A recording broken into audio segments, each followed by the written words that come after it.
अगर आप एक इलेक्ट्रीशियन हैं तो इस गर्मी आप भी डीप फ्रिज की रिपेयरिंग करके एक्स्ट्रा पैसे कमा सकते हैं। इस वीडियो में हम डीप फ्रिज में यूज होने वाले इलेक्ट्रिक कंपोनेंट और उसकी वायरिंग देखेंगे। तो डीप फ्रिज में नॉर्मली एक कंप्रेसर जिसमें 3 टर्मिनल कॉमन, रनिंग और स्टार्टिंग के हैं, एक फैन मोटर, एक कैपेसिटर टाइप रिले, एक बल्ब, एक थर्मोस्टेट, एक सप्लाई इंडिकेटर, एक कंप्रेसर ऑन इंडिकेटर लगा होता है। इन सभी कंपोनेंट को इस 3 पिन प्लग द्वारा सप्लाई दिया जाएगा। अब वायरिंग के लिए प्लग के न्यूट्रल वायर को दोनों इंडिकेटर के एक एक टर्मिनल में जोड़ेंगे और इसी न्यूट्रल को आगे लैंप के एक टर्मिनल में जोड़ देंगे। इसके बाद फैन मोटर में भी इस न्यूट्रल वायर को जोड़ देंगे। अब फेज वायरिंग के लिए प्लग के फेज वायर को थर्मोस्टेट के एक टर्मिनल के साथ कनेक्ट करके थर्मोस्टेट के इसी टर्मिनल को आगे डोर स्विच के किसी एक टर्मिनल में जोड़ देंगे। फिर इसको आगे रेड इंडिकेटर के साथ जोड़ेंगे। अब डोर स्विच के दूसरे टर्मिनल को बल्ब होल्डर के साथ कनेक्ट करेंगे। इसके बाद थर्मोस्टेट के दूसरे टर्मिनल को कैपेसिटर रिले के इस फेज टर्मिनल के साथ जोड़ देंगे। उसके बाद रिले के इसी फेज टर्मिनल को ग्रीन इंडिकेटर से कनेक्ट करके आगे फैन मोटर के साथ जोड़ देंगे। इसके बाद रिले के साइड के दोनों टर्मिनल को कैपेसिटर के साथ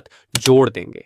अब कंप्रेसर कनेक्शन के लिए रिले के इस न्यूट्रल वाले टर्मिनल को कंप्रेसर के रनिंग टर्मिनल में जोड़ेंगे और रिले के इस फेज वाले टर्मिनल को कंप्रेसर के कॉमन टर्मिनल से जोड़ देंगे। उसके बाद रिले में जुड़े कैपेसिटर वाले किसी भी एक टर्मिनल को कंप्रेसर के स्टार्टिंग वाले टर्मिनल मेन जोड़ देंगे। लास्ट में प्लग के अर्थिंग वायर को फ्रिज के बॉडी के साथ अटैच करेंगे। ये था डीप फ्रिज की वायरिंग।